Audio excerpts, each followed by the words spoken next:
आधी डिक्लेअर करायचं होतं की 4 पाहिजे 5 पाहिजे तर काढू. तुम्ही आता सांगता मुंबईमध्ये जे आरक्षण पाहिजे होतं त्यासाठी काय करता येईल या पद्धतीचा आरडाओरडा त्यांनी केला.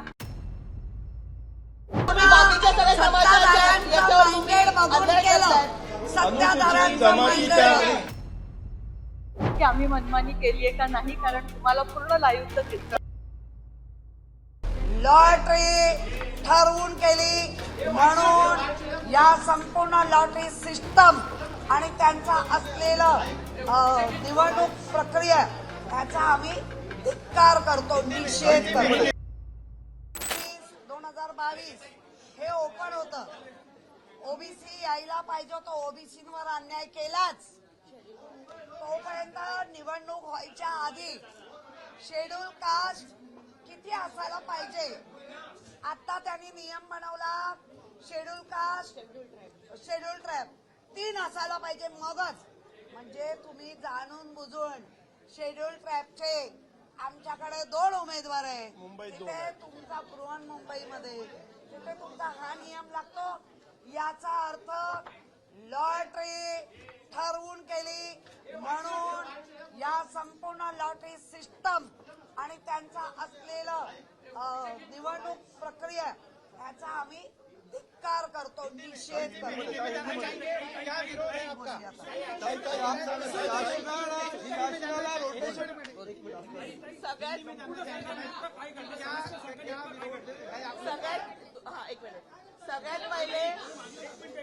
सगळ्यात पहिले त्या लोकांनी सांगितलं 3 किंवा अधिक जर एसटी सीट्स असतील तरच एसटीचा महापौर बसू शकतो. हे रूल पहिले आम्हाला कोणाला सांगितलं नाही किंवा आधी पहिले कोणी कधी डिक्लेअर केलं नाही. ठीक आहे. त्याच्यानंतर आता 2 वेळा ओपन कॅटेगरीमध्ये मुंबईचे महापौर बसले. ठीक आहे. तर मग आता जर ओबीसी तुम्ही रोटेशन वाईज काढले तर मग मुंबई त्याच्यामध्ये का नाही? का 2 ओपन कॅटेगरी ओबीसीवर अन्याय केला. ओबीसीवर मुंबईचा महापौर बसू शकला असता, एससीवर मुंबईचा महापौर बसू शकला असता. रोटेशन वाईज जर तुम्ही ओबीसीची कॅटेगरी काढली तर मग त्याच्यात मुंबई का नाही? 2017-2019 ला मुंबईचा महापौर ओपन कॅटेगरीमध्ये बसला, बरोबर आहे? पक्षाचं माइंडेड बघून काढलंय. मग तुम्ही आता पक्षांचे माइंडेड बघून या लॉटऱ्या काढले. मग याचा अर्थ सगळं मॅनेज आहे. शासनाला उत्तर द्यायला तयार नव्हतं, फक्त जाणून बुजून लॉटरी सिस्टम काढत होते.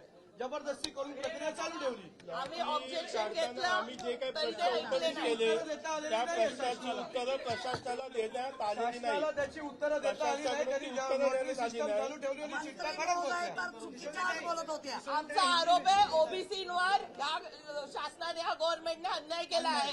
रोटेशन वर या लोकांनी ओबीसीचं काढलंय, ठराविकच 8 वॉर्ड ओबीसीचे काढले आणि त्याच्यात ओबीसीचं महिला आरक्षण 4 याच्यात देऊन टाकलं. आणि महत्वाचं म्हणजे आधी ओबीसी झाले नाही म्हणून आता ओबीसी मध्ये टाकलं.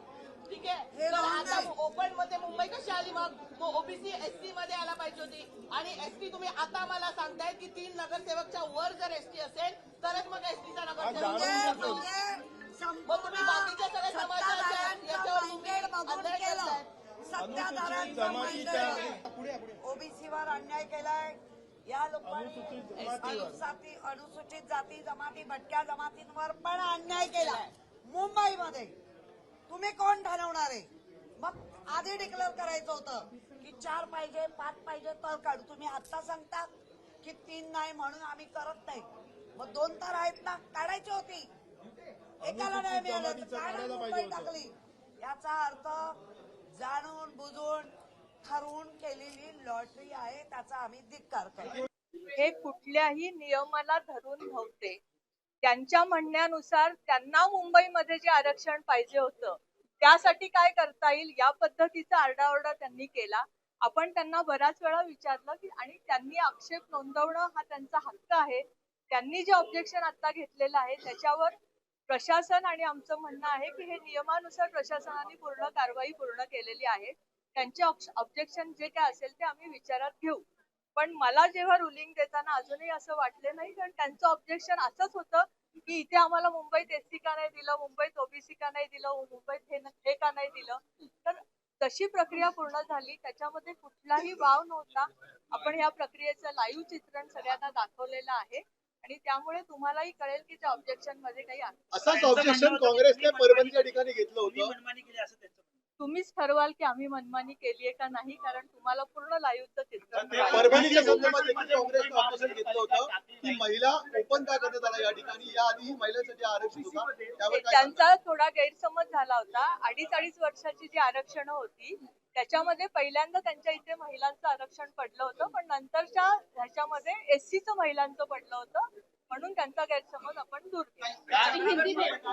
ओबीसी महिला टाकलं नाही, ओबीसी मध्ये टाकलं नव्हता, हा प्रामुख्याने त्यांचं ऑब्जेक्शन होतं. कारण की ओबीसी झाला नाही, दोन्ही वेळेस झाले आहे, ते सर्वसाधारण झाले मुंबई, अशा पद्धतीचं त्यांचं ऑब्जेक्शन आहे. त्यामुळे कुठेतरी प्रक्रियेनुसार त्यांना प्रक्रियेमध्ये जायचं नव्हतं. त्यांचं म्हणणं होतं की हे झालं नाही, ते झालं नाही, आम्हाला मुंबईला हे आरक्षण पाहिजे होतं. तर तसं होत नाही. प्रक्रिया नियमानुसार जी होते त्याच्यामध्ये जी आरक्षणं पडतात ती आपल्याला प्रक्रियेमधनं ऍक्सेप्ट हा नियम जरा सविस्तर सांगायचं. तुम्ही सुरुवातीला आज सांगितलं होता की चक्राकार पद्धत कशा प्रकारे होती, त्याच्यामध्ये अल्फाबेटची कशा प्रकारे मांडणी केली आणि कशा प्रकारे महापालिकांची निवड करण्यात आली. जी नामाप्रची आरक्षणं होती, जी आपल्याला 8 लोकसंख्येप्रमाणे आपल्याला 8 द्यायची होती. त्या 8 मध्ये आपण कुठेही ह्याच्यामध्ये 29 मध्ये ज्या महानगरपालिकेत मागच्या ह्याच्यामध्ये ओबीसीचे आरक्षण पडलेले होते त्या एक्सक्लूड करता आपल्याकडे 3 महानगरपालिका राहिल्या. 3 महानगरपालिकेतलं ऑलरेडी जालना त्याच्यामध्ये एक्सक्लूड झालं होतं, कारण जालनाची चिठ्ठी निघाली होती. त्यामुळे राहिल्या 2 आणि उरलेल्या 6 आपण अल्फाबेट प्रमाणे चक्राक्रमानुसार घेतल्या आणि त्याचे चिठ्ठ्या आपण 8 टाकल्या ओबीसी.